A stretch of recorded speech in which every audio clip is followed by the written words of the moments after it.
Good morning, students. Today we will discuss questions of miscellaneous exercise of chapter number 5 of NCERT Maths. तो first question हमारे पास है question number 1. Evaluate. हमें इस expression को evaluate करना है, सिंप्लीफाई करना है. Iota raise to power 18 plus 1 upon iota whole power 25 and इस सारे एक्सप्रेशन की पावर भी हमारे पास होल पावर इज़ 3. तो हमें इस एक्सप्रेशन को एवेल्युएट करना है, सिंप्लीफाई करना है. तो देखते हैं कैसे करें. एक बात हमेशा याद रखना, आइटा की पावर अगर 2 से बड़ी हो तो उसको आइटा स्क्वायर में ही रिड्यूस करना है हमेशा. तो आइटा की पावर 18 को क्या हम आइटा की पावर 2 और इसकी होल पावर 9 लिख सकते हैं. क्यों? क्योंकि 2 9 ज़ा 18 ही होता है. मैंने 18 को ब्रेक कर लिया, लेकिन हमेशा आइटा स्क्वायर की पावर ही बनाएंगे, ये ध्यान रखना. प्लस अब 1 बाय आइटा कैसे करें. बिल्कुल सिंपल है ये भी. वैसे तो आइटा कभी भी अपोन में नहीं होना चाहिए, तो आगे जाकर के इसको रेशनलाइज करेंगे. फिलहाल जो 25 पावर है, ये 25 पावर 1 के ऊपर भी और आइटा के ऊपर भी है. 1 की पावर 25 करेंगे तो 1 ही रहेगा, और आइटा की पावर करेंगे तो 25 हो जाएगा. और क्या 25 को हम आइटा स्क्वायर की होल पावर 12 इंटू आइटा लिख सकते हैं. दैट्स, और इसकी होल क्यूब हमारे पास 3, क्योंकि आइटा की पावर 25 था. आइटा स्क्वायर तो हम लिख दिया हमने. अब यहाँ क्या लिखें, 2 इंटू 12 24 हो गया. तो एक आइटा बच गया था, तो हमने उसको आइटा को मल्टीप्लाई कर लिया. इसके बाद हमारे पास आइटा स्क्वायर की वैल्यू होती है -1. इसकी पावर हो जाएगी 9 प्लस 1 अपॉन आइटा स्क्वायर की वैल्यू होती है -1. पावर है इसकी 12 और इनटू में है आइटा, और इसकी होल पावर हमारे पास है 3. आफ्टर दैट -1 की पावर 9 है तो -1 ही रहेगा, प्लस -1 की पावर 12 इवन है. -1 की पावर इवन है तो +1 हो जाएगा. 1 इंटू आयोटा आयोटा हो जाएगा. मीन्स ये 1 अपॉन आयोटा आ गया, और इसकी होल पावर हमारे पास है 3. तो यहाँ तक पहुँच चुके हैं. मैंने पहले भी बताया था कि हमारे कॉम्प्लेक्स नंबर में आयोटा कभी भी डिनोमिनेटर में नहीं होना चाहिए, मतलब अपोन में कभी भी नहीं होना चाहिए. तो यहाँ करेंगे रेशनलाइज. सिर्फ सेकंड टर्म को ही रेशनलाइज करेंगे. सिर्फ फर्स्ट टर्म जो -1 है वो रहेगी एज इट इज़. तो क्या करेंगे, 1 बाय आयोटा को आइटा से ही मल्टीप्लाई और आइटा से ही डिवाइड. बस, इसकी होल पावर है 3 is equal to -1 plus iota into 1 iota, और आयोटा इंटू आयोटा हो जाएगा आयोटा का स्क्वायर, और यहाँ इसकी है whole cube. This implies -1 plus iota तो सेम रहेगा, और आइटा स्क्वायर की वैल्यू होती है -1, इसका आ जाएगा होल क्यूब. दिस इम्प्लाइज, अब ये वाला माइनस यहाँ जाएगा और नीचे 1 को हम ड्रॉप कर सकते हैं. तो ये हमारे पास यहाँ तक पहुँच चुके हैं. -1 माइनस आइटा का होल क्यूब आ जाएगा. अब हमें दिख रहा है दोनों में हमारे पास माइनस कॉमन विजिबल है, तो हम इसमें कॉमन ले लेंगे माइनस को. तो जब हम माइनस कॉमन लेंगे तो अपनी पावर भी साथ में लेके जाता है. मीन्स जो हमारे पास ये -1 हमने कॉमन लिया तो अपनी पावर 3 साथ में लेके गया. अंदर क्या बचेगा, 1 प्लस आयोटा, जब माइनस कॉमन ले लेंगे तो यहाँ है होल क्यूब. और अब हम यहाँ लगाएंगे होल क्यूब का फॉर्मूला. तो -1 की और पावर है तो माइनस ही रहेगा. यहाँ लगाओ फॉर्मूला होल क्यूब का. a प्लस बी का क्यूब होता है हमारे पास a cube plus b cube plus 3a square b plus 3ab square. ये था हमारे पास a plus B whole cube का फॉर्मूला. अब दोबारा से हम देख रहे हैं कि आइटा की पावर 3 आ गया, आइटा स्क्वायर आ गया. तो यहाँ पर हम इसको सोल्व ऑफ करेंगे तो 1 आइटा स्क्वायर को हम ब्रेक कर सकते हैं, आइटा क्यूब को ब्रेक कर सकते हैं आइटा स्क्वायर इंटू आइटा में. प्लस 1 का स्क्वायर 1 इंटू 3 इंटू आइटा, इनसे 3 आयोटा बन जाता है. प्लस 3 बन जा 3, और आइटा स्क्वायर की वैल्यू होती है हमारे पास -1. तो just simplify this. 1 iota square की वैल्यू होती है -1, साथ में इसके आयोटा भी है तो 1 इंटू आयोटा आयोटा ही हो जाएगा, प्लस 3 आयोटा, और 3 इंटू -1 होता है -3. अब यहाँ पर हम रियल पार्ट अलग कंबाइन कर लेंगे और इमेजिनरी पार्ट अलग। जैसे 1 और -3 रियल पार्ट हैं, माइनस आइटा और 3 आइटा इमेजिनरी पार्ट है। कैसे पता करते हैं? जिन टर्म्स में आयोटा है वो तो इमेजिनरी पार्ट होते हैं और जिन टर्म में आयोटा नहीं होता वो रियल पार्ट होते हैं। तो 1 - 3 मीन्स -2 और 3 आइटा माइनस आइटा मतलब 2 आइटा। और अब हम इस माइनस को अंदर शिफ्ट करेंगे तो ये क्या करेगा, -2 को तो +2 कर देगा और +2 आइटा को -2 आइटा। तो ये है इस एक्सप्रेशन का simplified answer 2 - 2 iota. Now we will move to question number 2। Question number 2 में हमारे पास है for any two complex numbers Z1 and Z2। Z1 और Z2 दो कॉम्प्लेक्स नंबर्स हैं। Prove that real part of Z1 Z2 is equal to real part of Z1 into real part of Z2 minus imaginary part of Z1 Z2। ये prove करने हैं। RE का मतलब real part, IM का मतलब imaginary part. तो ये दोनों प्रूव करने हैं। बिल्कुल सिंपल क्वेश्चन है। अब Z1 Z2 तो कॉम्प्लेक्स नंबर है तो हम इनको अपने पास से एज्यूम कर लेते हैं। Let Z1 is equal to A plus iota B and Z2 is equal to C plus iota D। ये दो कॉम्प्लेक्स नंबर में लेट कर लिए। Z1 is equal to A plus iota B and Z2 is equal to C plus iota D। अब हमें जो prove करना है वो एक्सप्रेशन है हमारे पास real part of Z1 Z2। तो इसका मतलब है Z1 Z2 का रियल पार्ट निकालने के लिए पहले Z1 Z2 ही निकालना पड़ेगा। ये ध्यान रखना, किसी भी कॉम्प्लेक्स नंबर का अगर तुम्हें रियल पार्ट पता करना है तो पहले वो कॉम्प्लेक्स नंबर हमें पता होना चाहिए। अगर हमें इसका रियल पार्ट स्टडी करना है तो पहले ये कॉम्प्लेक्स नंबर हमें निकालना पड़ेगा। बिल्कुल सिंपल, Z1 को Z2 से मल्टीप्लाई कर देते हैं। Z1 तो है A प्लस आयोटा B और Z2 हमारे पास है C प्लस आयोटा D। इनको अगर हम मल्टीप्लाई करें तो what we will get, A की पहले C से करते हैं तो AC, फिर A की आयोटा D से करेंगे तो आयोटा AD, फिर आयोटा B की C से करेंगे तो iota BC plus iota B की आयोटा D से करेंगे तो आयोटा इंटू आयोटा तो हो जाएगा आयोटा स्क्वायर और ये BD, तो ये आ जाएगा। तब क्या आएगा देखो, AC से हम लिख लेते हैं AC प्लस इन दोनों टर्म्स में आयोटा कॉमन है, आयोटा AD आयोटा BC। तो इन दोनों में से आयोटा अगर हम कॉमन ले लें तो अंदर बचेगा हमारे पास AD प्लस BC और यहाँ पे आयोटा स्क्वायर की वैल्यू होती है -1 तो यहाँ ये माइनस कर देगा तो माइनस के BD बन जाएगा। मतलब कहने का ये हुआ माइनस के BD। तो ये वैल्यू आ रही है हमारे पास Z1 Z2 की। तो अब देखो इसमें तो आयोटा है तो ये इमेजिनरी पार्ट है, ना तो इसमें आयोटा दिख रहा है और ना ही इसमें, तो ये दोनों रियल पार्ट हैं और रियल पार्ट हमेशा एक साथ लिखने चाहिए, यानी कि AC minus BD।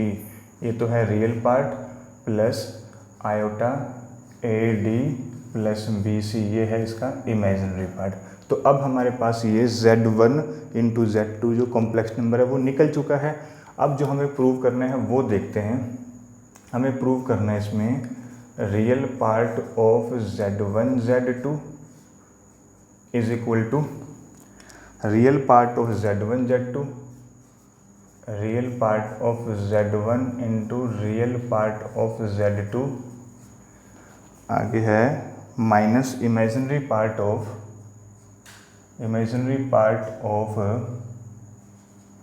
Z1 into imaginary part of Z2। तो ये हमें प्रूव करना है। अब Z1 Z2 का रियल पार्ट क्या है, ये तो है Z1 Z2, इसका रियल पार्ट हमारे पास है AC माइनस BD। इसका आंसर लिखेंगे ये AC minus BD is equal to real part of Z1। अब Z1 हमारे पास ये है, इसका रियल पार्ट हमारे पास है A।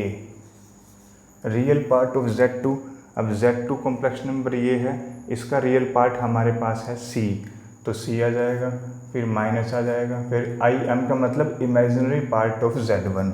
अब Z1 का इमेजिनरी पार्ट तो हमारे पास B है तो ये B आ जाएगा और इंटू में इमेजिनरी पार्ट ऑफ Z2 का इमेजिनरी पार्ट हमारे पास D है, तो ये आ गया। चेक करो क्या दोनों साइड्स इक्वल हैं या नहीं है, AC माइनस BD और ये भी AC माइनस BD। अगर ये दोनों इक्वल हैं तो इससे प्रूव हो जाता है कि ये दोनों भी क्या है हमारे पास इक्वल हैं, इससे ये प्रूव हो जाता है, हैंस प्रूव्ड। सिंपल सा क्वेश्चन था बिल्कुल, hence proved. Now we will move to question number 3 में है रिड्यूस करना है इस एक्सप्रेशन को टू द स्टैंडर्ड फॉर्म। इसको हमें स्टैंडर्ड फॉर्म में रिड्यूस करना है और हमारा कॉम्प्लेक्स नंबर है 1/1 minus 4 iota minus 2/1 plus iota और ब्रैकेट में है 3 minus 4 iota upon 5 plus iota. तो ये हमारे पास एक्सप्रेशन है, इसको स्टैंडर्ड फॉर्म में रिड्यूस करना है। स्टैंडर्ड फॉर्म का मतलब होता है a प्लस आयोटा b में रिड्यूस करना है। अब वो कैसे करेंगे, इसको थोड़ा सिंप्लीफाई करेंगे। तो इस ब्रैकेट को पहले सोल्व कर लेते हैं। तो what we can do here, we can take LCM. तो take LCM 1 minus 4 iota into में 1 प्लस आयोटा। तो एलसीएम लेने के बाद ये से कैंसिल आउट, 1 प्लस आयोटा की मल्टीप्लाई 1 से करते हैं तो 1 प्लस आयोटा ही आएगा, माइनस 2 है ये इंटू में 1 प्लस आयोटा इससे कैंसिल हो जाएगा तो हमारे पास आएगा 1 माइनस 4 आयोटा। ये तो आएगा इस ब्रैकेट का और ये अभी सेम रहेगी, सेम रख लो या इसको रेशनलाइज कर सकते हैं, इसको बाद में देखते हैं। चलो फिलहाल इसको सेम रख के चलते हैं। अभी 3 minus 4 iota 5 plus iota. Just simplify this, तो 1 प्लस आयोटा तो आएगा हमारे पास माइनस अपना इफेक्ट दिखाएगा, माइनस अंदर के साइन चेंज कर देगा। तो minus two into minus 4 iota हो जाएगा हमारे पास माइनस माइनस तो प्लस हो जाएगा, प्लस के 8 आइटा और अपॉन में इन दोनों को मल्टीप्लाई कर लेते हैं। 1 1 जा 1 प्लस आयोटा माइनस 4 आइटा से मल्टीप्लाई इसको भी और इसको भी करना है। तो ये बन जाएगा माइनस के 4 आइटा माइनस के 4 आइटा स्क्वायर।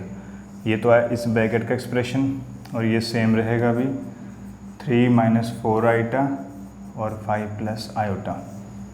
दिस इम्प्लाइज, अब रियल पार्ट अलग कर लो और इमेजिनरी अलग, 1 और माइनस 2 तो रियल है, कंबाइन करके -1 बन जाएगा। 8 आइटा प्लस आयोटा मीन्स ये बन जाएगा 9 आयोटा अपॉन में अब 1 और आइटा माइनस 4 आइटा ये हो जाएगा 3 आइटा और माइनस के 4 आइटा स्क्वायर। आइटा स्क्वायर की वैल्यू होती है -1 इंटू -4 हो जाएगा +4। तो ये तो है इस एक्सप्रेशन का आंसर और ये सेम रहेगा, मीन्स 3 माइनस 4 आइटा अपॉन में 5 plus iota. After that -1 plus 9 iota लिखो एज इट इज़। अब 4 प्लस 1 ये हो गया 5 माइनस के 3 आइटा और ये सेम लिखना है अभी 3 माइनस के 4 आइटा अपॉन में इसके है हमारे पास 5 प्लस आयोटा। अब इसके बाद हम क्या करेंगे, इन दोनों को मल्टीप्लाई करना है। मल्टीप्लाई कैसे करते हैं, न्यूमरेटर को न्यूमरेटर से और डिनोमिनेटर को डिनोमिनेटर से। तो after multiply but we will get -1 की मल्टीप्लाई पहले 3 से करेंगे और फिर -4 आइटा से। तो -1 इंटू 3 -3 -1 इंटू -4 आइटा हो जाएगा प्लस के 4 iota. 9 iota into 3 27 iota. 9 iota -4 iota से मल्टीप्लाई करेंगे तो माइनस के 36 आयोटा स्क्वायर। अब डिनोमिनेटर में दोनों के डिनोमिनेटर को आपको मल्टीप्लाई कर लेते हैं।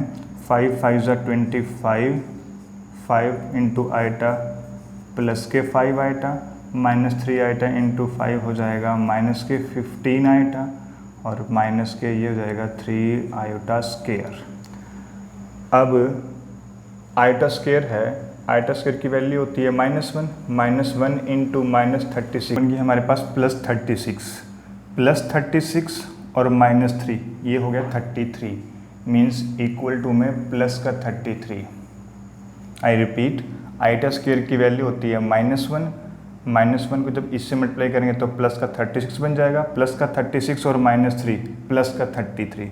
अब यह 27 आइटा और 4 आइटा दोनों ही प्लस के हैं तो मीन्स 31 आयोटा हो जाएगा अपॉन में सेम लॉजिक आईटा स्क्वायर की वैल्यू, तो ये बन जाएगा +3 और ये है 25। 25 और 3 ऐड करेंगे तो 28 माइनस 15 आइटा प्लस के 5 आइटा, ये बन जाएगा माइनस के 10 आयोटा। तो यहाँ तक हम पहुँच चुके हैं। अब इसके बाद इसको क्या करें, अब नीचे आइटा विजिबल है तो हमेशा रेशनलाइज करते हैं, तो now we can rationalise this by multi. तो लिखेंगे 28 प्लस -10 का बन जाएगा प्लस का 10 आयोटा, और जिससे मल्टीप्लाई करते हैं उसी से ही डिवाइड करते हैं, यही होता है रूल रेशनलाइजेशन का।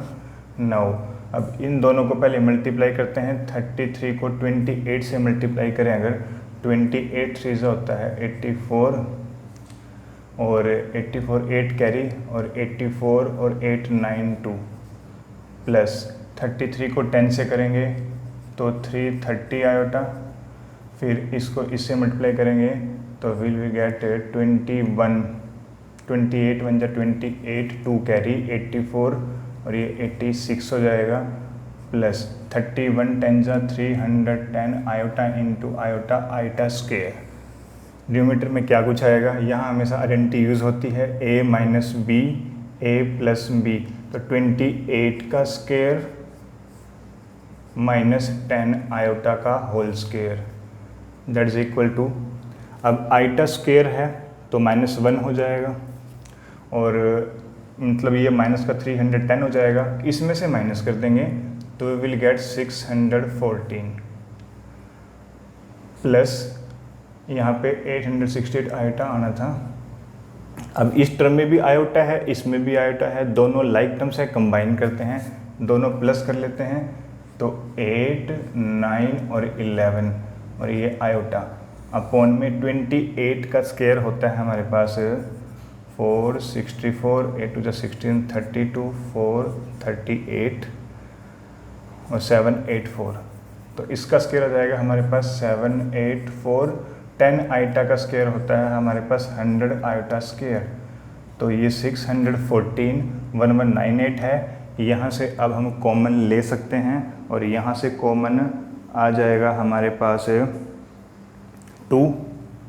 अगर मैं 2 ऊपर से कॉमन लिया तो हमारे पास बचेगा 307, प्लस यहाँ से 2 कॉमन लेंगे तो 2 5 ज़ा 10, 1 कैरी 2 9 ज़ा 18, 2 9 ज़ा 18 आइटा, अपॉन यहाँ से 784, एक्चुअली यहाँ आइटा स्क्वायर आना था, आइटा स्क्वायर की वैल्यू होती है -1 इंटू -100 हो जाएगा प्लस के 100, means we will get 2 into 307599 iota upon में, इसमें ये ऐड करेंगे तो हमारे पास 884 हो जाएगा, 2 से कैंसिल करेंगे तो हमारे पास 442 पे, तो we will get 307 plus 599 iota upon 442।